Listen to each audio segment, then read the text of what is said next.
C'est le gong de départ, c'est ça. Alors, il m'incombe de présenter le professeur Vélo-Gross. Comme j'ai dit déjà plusieurs fois, qui peut le présenter? Tout le monde le connaît. Mais il est normal qu'on présente ses intervenants. Et donc, tout d'abord, merci, professeur, d'être avec nous et de répondre toujours présent à notre appel. Et pour ce 7e colloque, c'est important pour nous éclairer et faire une petite synthèse déjà de la matinée. Après des études de philosophie générale à l'université de Lyon, puis à l'université de Strasbourg, le professeur Vélo-Gross fonde en 1948 l'école Akiba à Strasbourg, qu'il dirige de nombreuses années. En 1967, il obtient le doctorat de philosophie à l'université de Strasbourg, puis monte en Israël en 1969 avec sa femme et ses 5 enfants. Il dirige alors à Jérusalem un lycée sioniste religieux. Il devient professeur de philosophie juive à l'université de Bar-Ilan. Plus tard, il dirige le département de philosophie juive et devient en 1988 doyen de la faculté des lettres de sciences humaines à l'université de Bar-Ilan. Il est également professeur invité aux universités de Genève, Melbourne et Harvard. Il a bien évidemment quelque chose d'extraordinaire, c'est qu'il est écrivain et qui nous transmet à fur et à mesure ses connaissances. Et il a publié donc déjà 12 ouvrages, et dont le dernier, Le souffle de vie, peut être acheté aujourd'hui et dédicacé. Pas choisir la vie, pardon, choisir la vie, et qui pourra être donc dédicacé aujourd'hui donc par le professeur. Merci professeur, et à vous la parole. Je sais que nous sommes toutes ouïes et nous réjouissons de vous entendre. Très gentil. Le sujet de ce colloque, tel qu'il est indiqué, tel qu'il m'a été communiqué, c'est peuple, livre, terre. Et on m'a demandé, après le regard des autres monothéistes. Alors d'abord, je m'excuse auprès des autres monothéismes, de leurs représentants. Je n'étais pas là lorsqu'ils ont parlé. Ce n'est évidemment pas par indifférence. Lorsqu'on a changé la date du colloque, j'étais pris ce matin dans un autre colloque. Donc je reviens de celui-là. Et je vous prie donc de m'excuser auprès du pasteur et du père que je n'ai pas pu être présent à votre présentation. Mais j'avais quand même l'oreille présente à ce que vous avez dit. Et en tout cas, noter la sympathie que vous avez témoignée en ce qui concerne notre présence sur la terre d'Israël. Quant à moi, je vais essayer de me tenir strictement à ce qu'on m'a demandé, c'est-à-dire peuple, livre, terre, et surtout après le regard des autres monothéismes. Je vous avoue que lorsqu'on m'a contacté pour ce colloque, il n'était pas encore question à ce moment-là de l'expédition, du moins je l'ignorais, mais j'étais très content du titre. Je me suis dit, tiens, voilà un sujet qui passe à l'essentiel et qui nous concerne d'une façon extrêmement profonde, viscérale, je dirais, non pas académique, mais véritablement qui conditionne notre existence, et à mon avis, elle répond à beaucoup de problèmes qui sont les nôtres aujourd'hui, et aux problèmes d'ailleurs du monde tel qu'il se présente. Livre, terre, peuple. Alors moi je comprends qu'il faut s'agir de réfléchir sur ces 3 données. Et ces 3 données, je les prends dans leur ensemble. C'est-à-dire, au départ, on y avait même dit « nous », livre, peuple, terre. C'est-à-dire que nous sommes livre, peuple et terre. Cela, avant d'entrer dans le détail, je dirais que cela veut dire qu'il y a un support matériel à ce que nous sommes. Un livre, touché, une terre, on y habite évidemment, et le peuple, il y a une certaine sociologie également, une entité communautaire qui se reconnaît à des caractéristiques précises. Par conséquent, livre, peuple, terre, il y a un dénominateur commun. Ce dénominateur commun est à mon avis extrêmement important. Il signifie qu'il y a un support matériel à une croyance. Parce qu'évidemment, Qu'est-ce que c'est qu'une croyance? Qu'est-ce que c'est que nous appelons normalement une religion? Une religion, c'est un culte rendu à une divinité. Alors certainement, il y a dans le judaïsme un culte rendu à une divinité. C'est évident, le Dieu d'Israël, que nous considérons comme le Dieu du monde. Donc une théologie par rapport à Dieu. Mais le judaïsme, ce n'est pas que cela. Je dirais même, ce n'est pas essentiellement cela. Le judaïsme, c'est effectivement le fait qu'il y a un livre, un peuple et une terre. Je dis tout de suite, les trois données, à mon avis, sont indissolubles. C'est-à-dire, on ne peut pas parler de l'un sans parler de l'autre. C'est-à-dire, il n'y a pas de peuple juif, en tout cas, sans livre, sans la Torah, et sans terre. Il n'y a pas de livre non plus sans le peuple et sans la terre. Car dans le livre, nous allons voir, il n'est question que de terre et de peuple. Et il n'y a pas de terre sans peuple, ni sans livre. Donc, en conséquence, mon exposé est très rapidement fait. Mais je veux dire que les trois se tiennent, je répète, indissolublement. Cependant, pour réfléchir à ce que nous sommes, il est nécessaire de détailler ces trois. Et par conséquent, de s'interroger quel est le rapport entre ces trois. C'est ce que je vais essayer de faire, surtout lorsque on m'a demandé de le faire au regard de ce que l'on a appelé les autres monothéismes. C'est donc sur ce plan que je me place. Je veux dire par là que l'exposition, dont il sera sans doute question cet après-midi, n'est qu'un prétexte pour le titre. En réalité, ce titre ne concerne pas précisément le rapport à cette terre, et d'ailleurs, vous savez que cela a fait l'objet d'énormément de controverses, à tel point que même dans l'exposition, le mot Israël ne figure pas. On a voulu que ce soit le rapport à la terre sainte, et non pas à Israël. Donc par conséquent, ce n'est pas sur ce plan que je me place. Je me place sur le plan à l'égard des autres monothéismes. Alors, c'est donc indissoluble, c'est donc une notion complexe, et cependant, il faut choisir. Alors, dans ce choix, je vous dis tout de suite, il y a des controverses parmi nous. Qu'est-ce qui est le plus important? La terre, le livre ou le peuple? Alors, la réponse que je vais vous donner, moi, c'est la mienne. C'est-à-dire, il me semble que pour comprendre cet ensemble, nous allons analyser, et je donne, en ce qui me concerne, et je vais essayer de le montrer, la prééminence, la première place. Bien que je répète, c'est indissoluble avec les autres. Mais si vous me forcez à prendre un choix, alors je dirais que ce qui est premier, c'est la notion de peuple. C'est la notion de peuple juif. Mais dès que je commence à parler de la notion de peuple juif, pour savoir ce que nous sommes, et vous savez bien, il y en a qui nous disent que c'était inventé récemment. Alors pour savoir comment pouvons-nous savoir ce que nous sommes, où est notre carte d'identité? Vous voyez tout de suite qu'il faut que je me réfère au livre pour savoir ce que nous sommes. Donc en premier lieu, je dirais que nous sommes un peuple. Et nous le savons par le livre. En tout cas, je veux dire, quelle que soit la place que l'on donne au livre, ce que l'on ne peut pas nier, c'est que durant maintenant 3500 ans, nous nous sommes reconnus comme ce qui est marqué dans le livre. Que ce soit à juste titre ou à non juste titre, voici existentiellement, nous avons toujours été le peuple tel que cela est raconté dans la Bible. Et dans ce sens, nous avons des ancêtres, qui sont Abraham, Isaac et Jacob, qui sont des individus d'abord, qui ont fondé une famille, et puis cette famille, une famille par conséquent, une famille qui a des parents et des enfants, d'ailleurs c'est comme ça qu'ils sont appelés. Et quand est-ce que le peuple juif se constitue en peuple, c'est-à-dire en collectivité qui a des caractéristiques communes? Quelle est donc la caractéristique commune qui va marquer cette peuple, cette entité collective? C'est la sortie d'Égypte.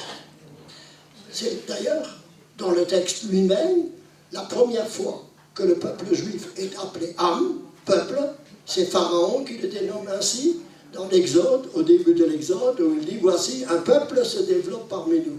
Et en effet, en Égypte, le peuple, la famille abrahamique, Abraham, Isaac et Jacob, est devenue une entité collective qui ne se reconnaîtra véritablement comme telle parce qu'elle sort d'Égypte. Et c'est en sortant d'Égypte, c'est-à-dire en prenant ses distances en face de la civilisation égyptienne, en rompant avec cette civilisation sur la direction de Moshe, que ce peuple devient Am. Vous voyez tout de suite d'ailleurs la différence. Abraham, son nom précédent était Avram, ça veut dire un père éminent, Ram. Et le père de Moïse, Moshe, s'appelle Amram. C'est-à-dire nous passons de l'individu à la collectivité. Et en effet, Moïse, par rapport aux ancêtres, Abraham, Yitzhak et Yaakov, c'est la fondation de la collectivité juive en tant que telle, c'est-à-dire en formation d'un peuple. Alors, nous nous connaissons comme une entité collective qui est sortie d'Égypte et nous comprenons que notre histoire se dégage à partir de cela. Par conséquent, il faut bien voir que cette sortie d'Égypte n'est pas une révolte d'esclaves. Les Juifs là-bas ne se sont pas révoltés contre Pharaon. D'ailleurs, le texte le dit. Ils étaient trop faibles, ils étaient soumis à des travaux, etc. Qu'est-ce qui donc a fait la caractéristique de la sortie d'Égypte? Ce n'est pas le fait qu'un peuple s'est révolté contre ses maîtres et a brisé les fers de l'esclavage. C'est le fait que, dès le départ, il a été poussé à cela. Il a été poussé cela par Moshe qui lui dit « Dieu m'a dit de vous faire sortir d'Égypte ».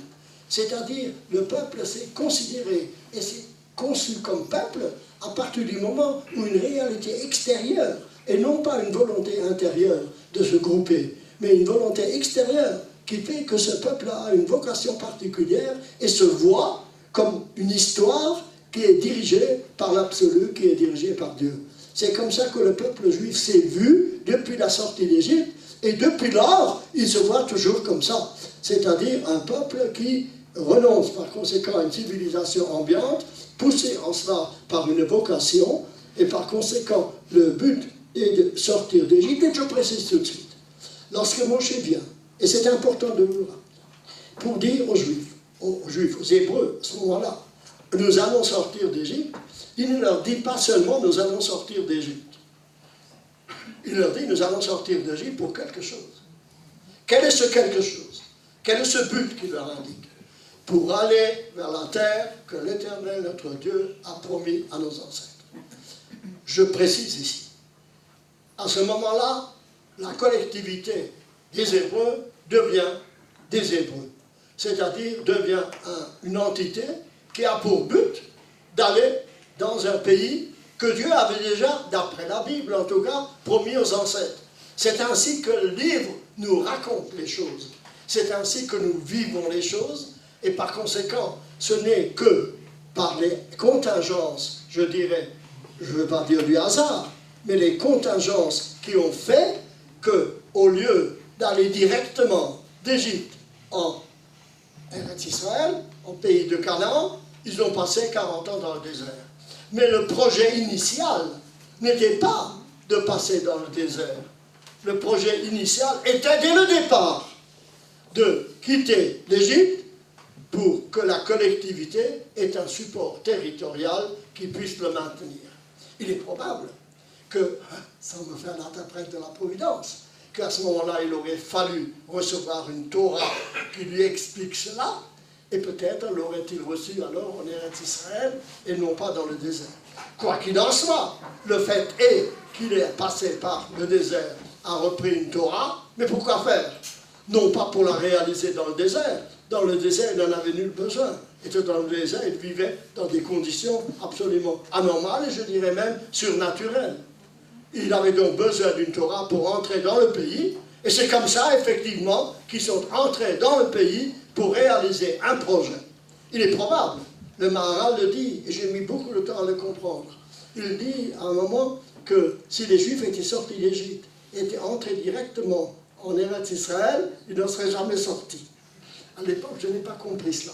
Mais il me semble bien, ça voulait dire que la sortie d'Égypte, effectivement, devait réaliser un but. Si ce but avait été lié directement à la sortie d'Égypte, et non pas par un détour quelconque, il n'y aurait pas eu de problème par rapport à cet établissement. mais du fait qu'il y a eu un passage autre, et il y a eu un autre phénomène qui s'est greffé, qui est celui du livre, dont je vais parler tout de suite, alors il y a donc eu problème. Mais la vocation ultime était cela.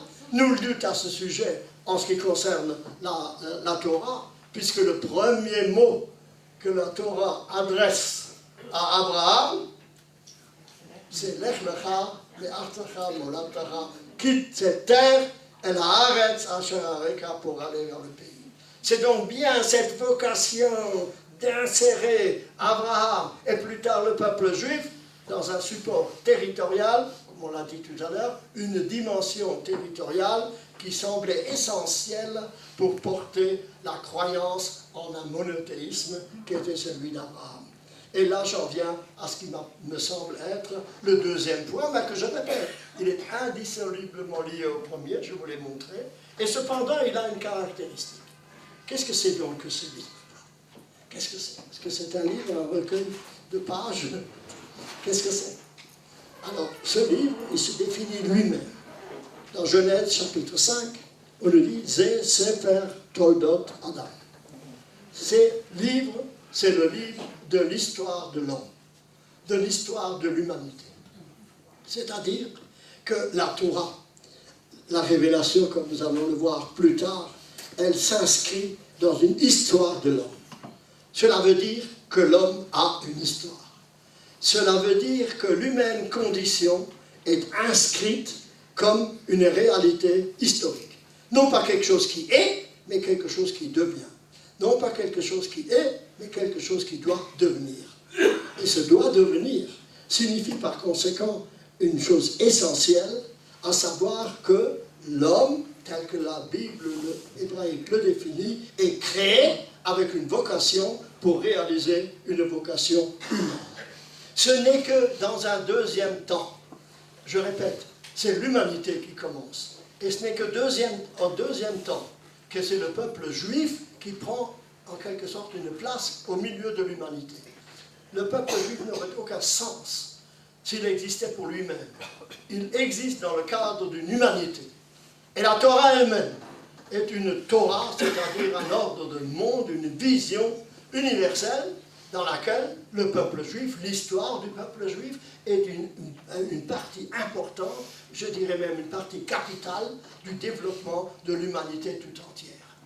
Oh, combien cela devient évident aujourd'hui, quand nous voyons que tous les problèmes se concentrent autour de ce problème de notre présence ici aujourd'hui, c'est-à-dire du devenir du peuple juif, et on voit bien, pour être aveugle, on voit bien que c'est devenu un problème essentiel. Cherki l'a bien remarqué tout à l'heure, nous allons le voir, qui conditionne la compréhension même de ce qui est en train de se passer. Et c'est pourquoi que la Bible hébraïque commence par la création de l'homme, de l'humanité, et à l'intérieur de cette humanité, et dans un second stade, apparaît le peuple juif, pour des raisons que je ne vais pas maintenant développer, mais qui signifie que l'homme est un être créé, est une créature, et une créature qui doit se voir en rapport avec l'absolu.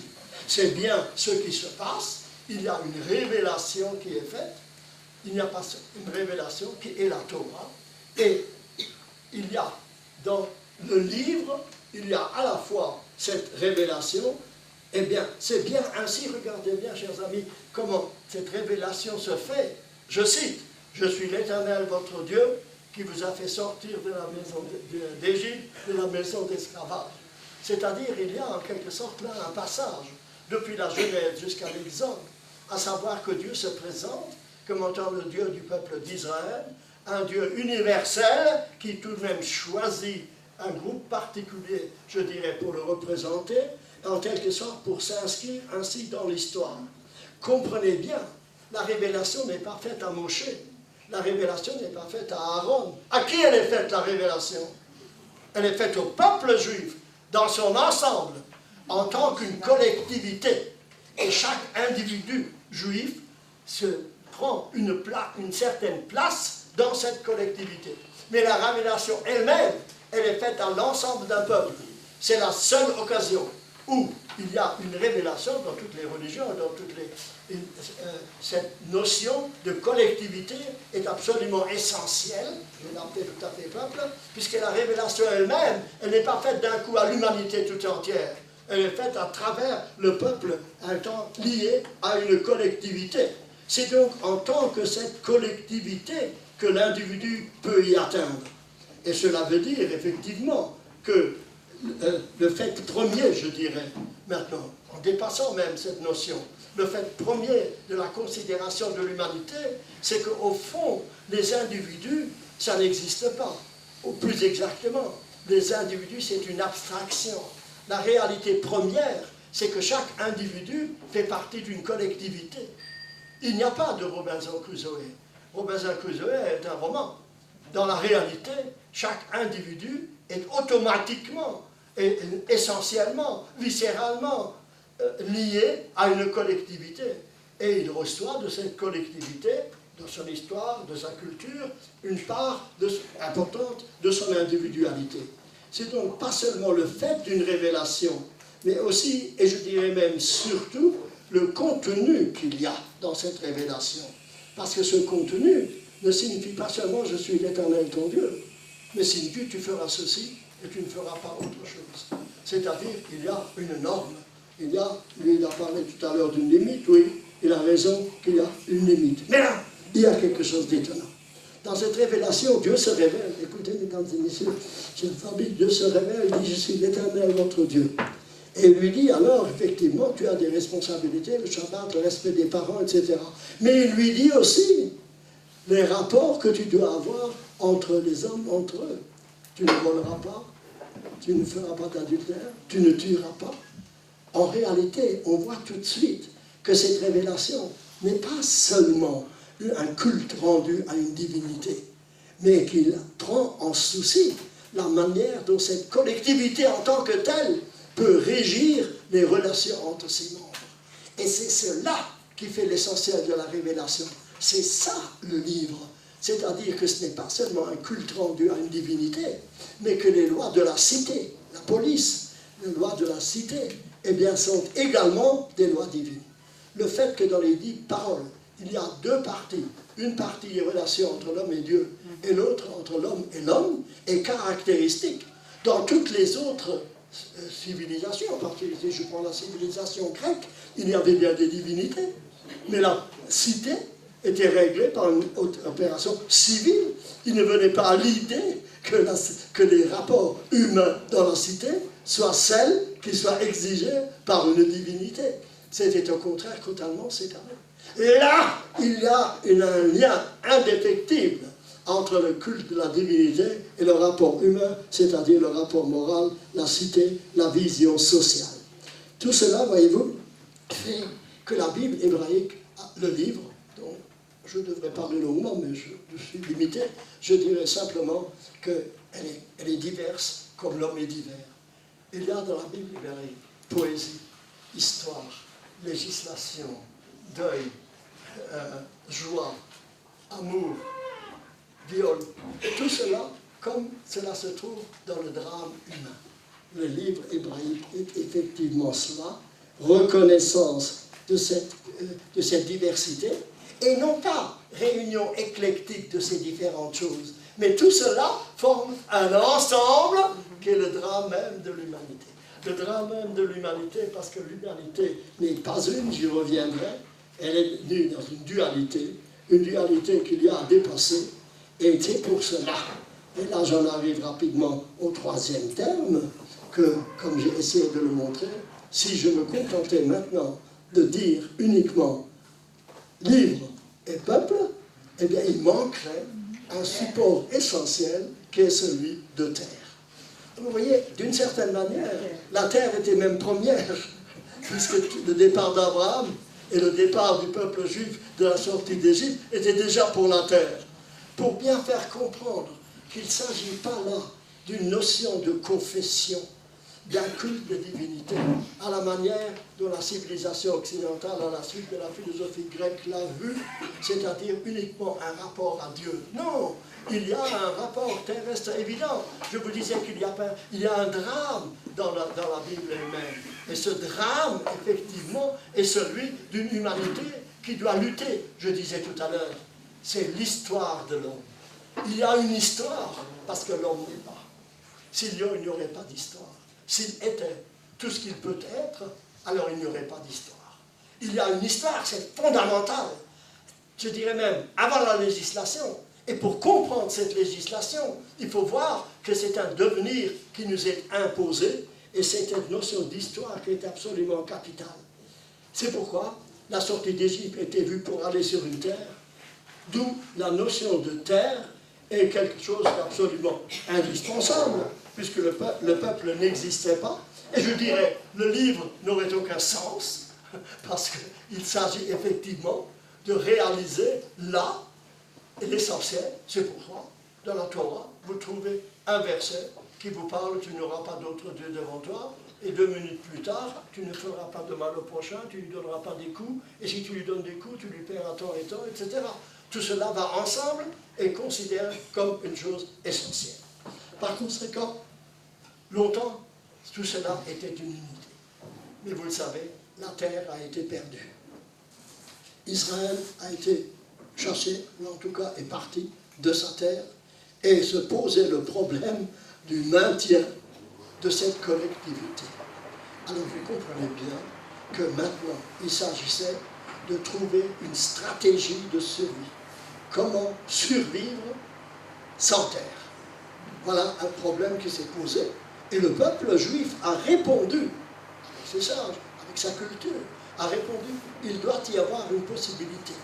C'est-à-dire qu'il s'est recroquevillé à peu près totalement sur le livre, en faisant du livre quelque chose d'essentiel, capital, comme il était toujours, mais presque unique, en disant que le peuple n'est peuple que par le livre, et que par conséquent, il essaye de survivre ainsi.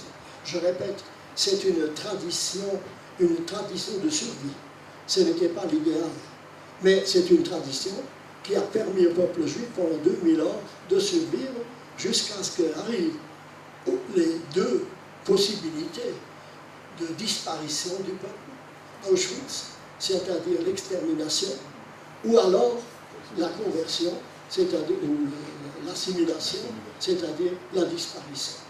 Il a donc fallu, à un certain moment, reconquérir cette notion fondamentale qui est un support physique de notre existence, et c'est cela qui fait que le peuple juif, maintenant, s'est en quelque sorte remis à sa terre. Si j'avais le temps, je développerais plus longuement ces données. Mais ce que je voulais dire, c'est qu'il faut comprendre à partir de cela la différence, et je reviens à mon sujet, peuple, terre, libre, en regard des autres monothéismes. C'est donc, vous aviez raison de poser ainsi le problème. C'est donc au regard des monothéismes qu'il faut comprendre ces problèmes. Et en effet, là, il y a un problème. Et le problème, je dirais, est le suivant. C'est vrai, le peuple juif, à travers la Torah, la terre, son existence, a une certaine vocation de témoignage du monothéisme. Cela veut dire que Dieu est un. Or, ce témoignage signifie peuple, livre et Torah, indissolublement liés. À partir du moment où l'on sépare cet héritage, à partir du moment où on oublie, c'est que c'est une entité qui signifie une lutte constante de régler la croyance sur une réalité, une lutte pour inscrire le livre dans la terre, pour inscrire la société juive dans la réalité existentielle en se confrontant aux problèmes du réalisme, je dirais presque également politique, social, historique, à tout point de vue, de l'être humain dans son ensemble, à partir du moment où l'on pense que le monothéisme est seulement un rapport à Dieu, eh bien, il y a là une altération du message biblique, et je m'empresse de dire, cette altération du message biblique, aujourd'hui comme hier, est à la base des problèmes que pose l'existence du peuple juif dans le monde. Il y a à ce sujet, dans le christianisme, eh bien, il y a effectivement, on l'a dit tout à l'heure, et je pense que nos amis l'ont rappelé, le message de la substitution du virus Israël. Mais en quoi est-ce que le christianisme, plus exactement le catholicisme, plus précisément, mais le protestantisme l'a emprunté, en quoi est-ce que cela était une nouveauté? Par le fait que ce monothéisme chrétien maintenant, issu du judaïsme, refuse précisément la notion et de livre et de peuple. On peut imaginer une confession qui ne soit pas liée à un peuple, le bouddhisme, le catholicisme. On peut imaginer qu'une confession qui soit nullement liée à une terre, c'est même assez paradoxal qu'elle soit liée à une terre. Eh bien, le christianisme a vu que justement, c'est une notion de peuple qu'il faut s'attaquer. Il pensait que Virus Israël signifie continuer le message biblique, mais non pas par la chair, mais uniquement par l'esprit. Il se voyait, Virus Israël, le véritable Israël, par le fait qu'il représente l'esprit d'Israël. Ah oui, mais il n'y a pas d'esprit d'Israël s'il n'est pas lié précisément à la réalité de l'insertion dans la réalité historique et territoriale. Et c'est pourquoi Saint Paul déclare ni juif, ni chrétien, ni homme, ni femme. C'est-à-dire qu'il y a en cela une volonté d'améliorer le judaïsme, de le compléter par le fait que ce message est reçu, mais il est reçu universellement. Il est reçu pour tous.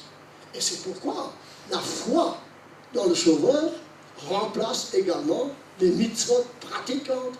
Les mitzvot pratiques, c'est-à-dire cette nécessité d'inscrire par des faits et par une action, une croyance, et toute croyance qui ne s'inscrit pas réellement dans des actes et dans une histoire profonde et sociale est une croyance qui est fondée sur une certaine impossibilité, irréalité, et je dirais même une certaine hypocrisie, à croire que l'homme est cet homme qui est entièrement spirituel et néglige par conséquent la nécessité d'un support matériel. Tous les problèmes proviennent de cette réalité-là, à savoir de ce refus de reconnaître qu'il faut un peuple particulier pour passer à l'universel. Et de croire que l'on peut passer à l'universel directement, c'est nier précisément cette façon qu'on peut passer à l'universel qu'en essayant de dépasser les réalités existentielles et conflictuelles. Ce n'est pas en niant le conflit qu'on le résout, en niant le conflit en disant on est venu vous sauver et maintenant vous êtes sauvés. Il suffit par conséquent que vous ayez foi dans le Sauveur pour que vous soyez sauvés. Mais non, il faut que l'action de l'homme justifie à tout moment cette nécessité de convenir par le salut. Ce que, dans ce cas-là, on a cru voir un orgueil de la part de l'homme de vouloir ainsi prendre sa part dans le salut, est en réalité la nécessité d'un dialogue avec le Dieu absolu. Un dialogue très humain, à savoir qu'on ne peut pas négliger l'humaine condition et le drame de cette humaine condition, mais qu'il est obligatoirement nécessaire de se confronter à cette réalité pour arriver à la dépasser. Et si on veut essayer de la dépasser directement, oh, Pascal l'a vu, qui fait l'ange fait la bête. Qui fait l'ange fait la bête, c'est-à-dire donner à César ce qui est à César et à l'homme ce qui est à l'homme. Ah oui, et à ce moment-là, vous renoncez à la vie de César. César, ça veut dire la vie politique, et vous recevez uniquement la vie spirituelle. C'est donc que la vie politique, la vie quotidienne, la vie de tous les jours, la vie sociale est abandonnée au diable. Et que par conséquent, seule la vie spirituelle est valable. Non. Le monothéisme juif n'est pas pareil au monothéisme chrétien.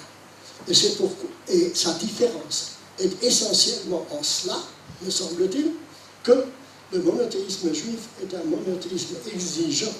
qui ne signifie pas que Dieu est un déjà, mais que Dieu doit devenir un. Plutôt qu'une affirmation d'unité, l'unité juive de Dieu signifie unification.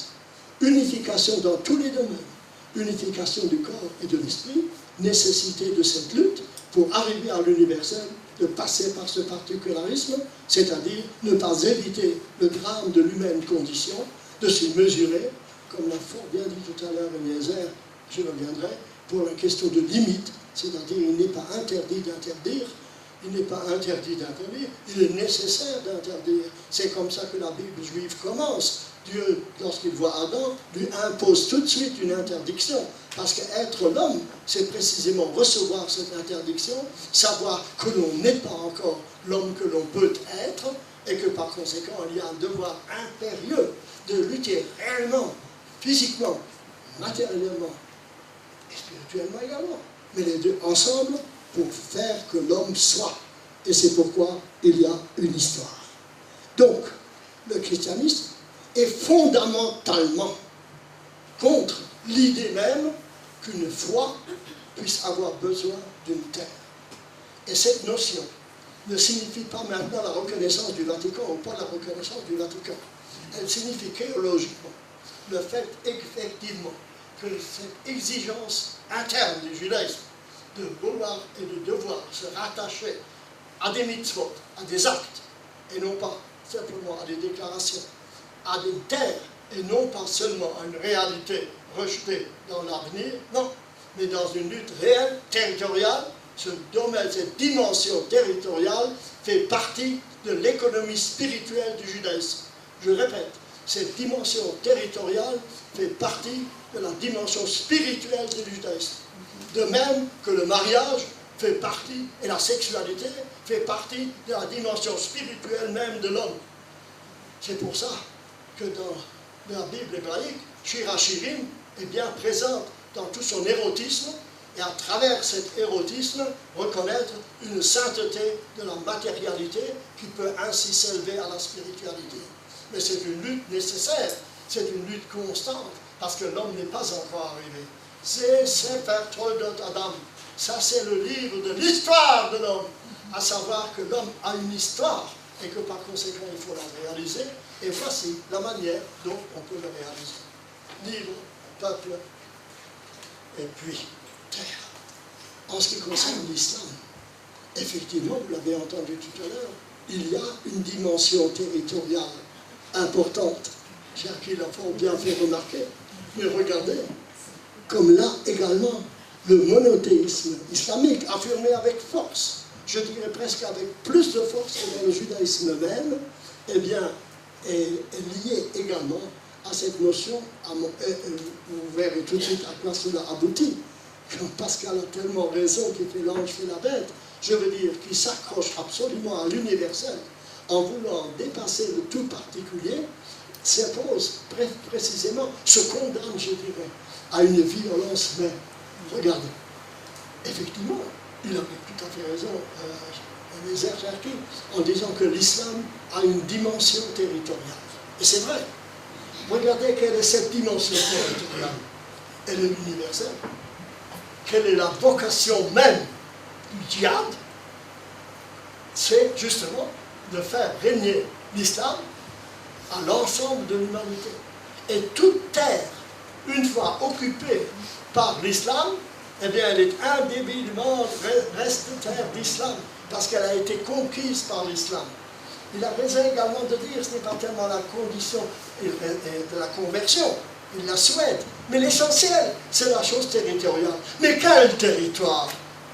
Tous les territoires, le monde entier. C'est ce qui fait la différence, je crois. D'une part, là nous sommes proches de vouloir une réalité territoriale, et c'est pourquoi nous avons une dispute en ce moment avec l'islam. Mais cette dimension territoriale, elle ne passe pas par le respect d'autres dimensions territoriales. Elle passe au contraire par le fait que tout l'ensemble, comme il a dit, n'est-ce pas, dans El-Harb, tous ceux qui ne sont pas islam ont vocation d'être exterminés et de devenir islam.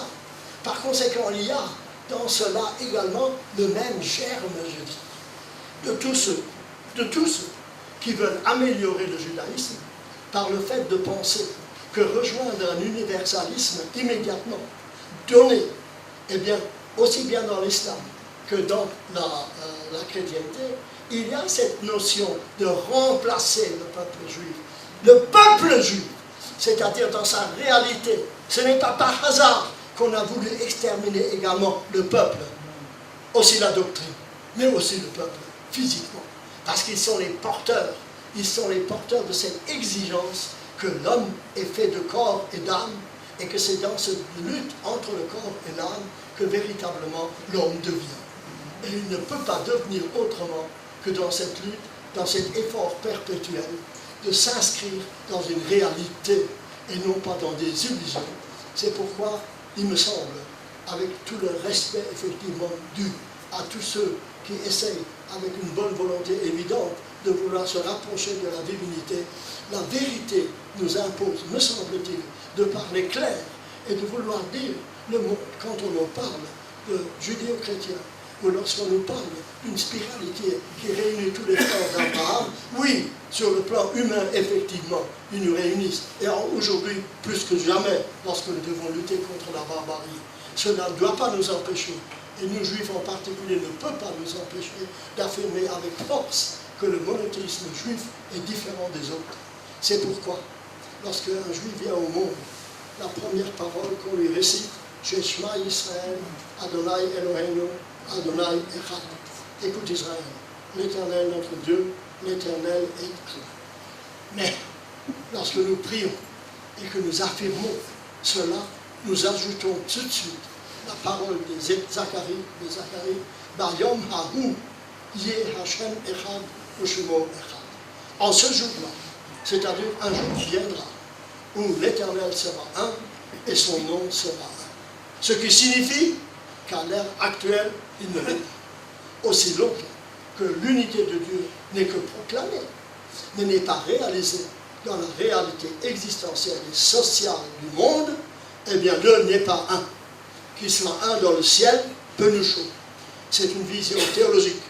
Mais qu'il soit un sur terre, c'est-à-dire qu'il y ait une unité, je dirais, une fraternité, qui ne soit pas imposée par un diable, qui ne soit pas imposée par une conversion, mais qui respecte précisément toutes ces différences,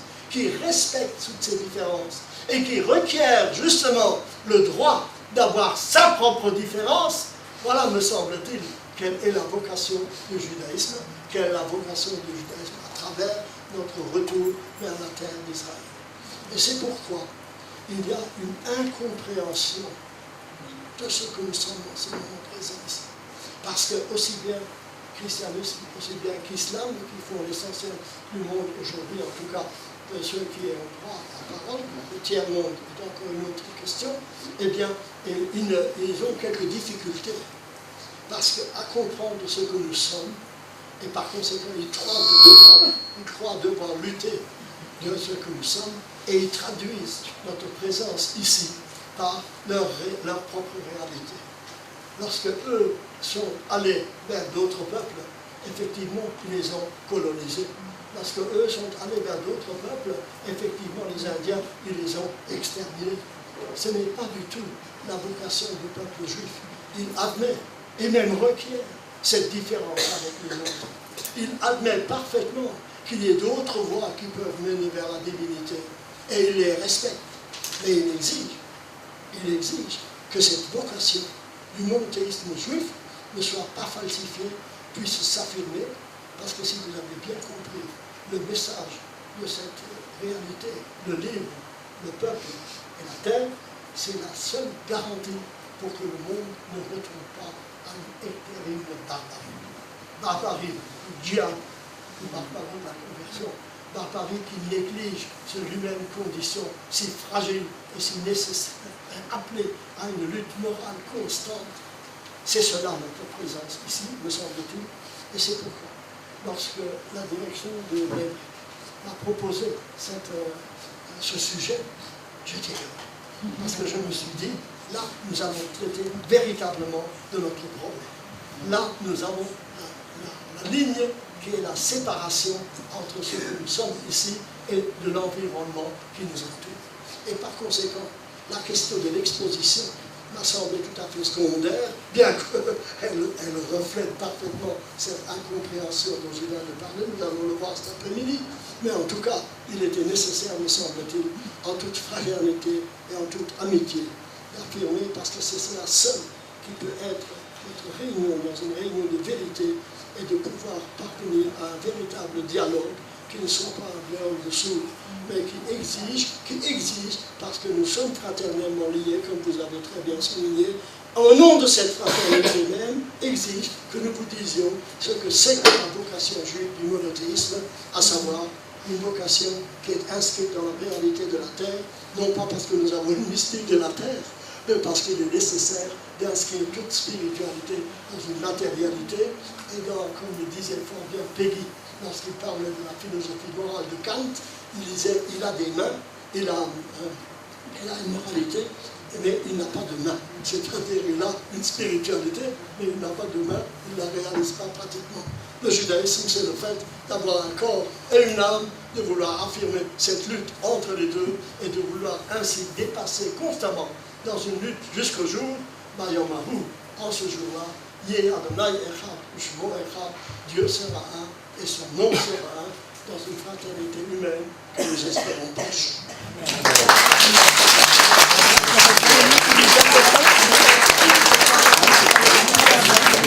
Merci, professeur.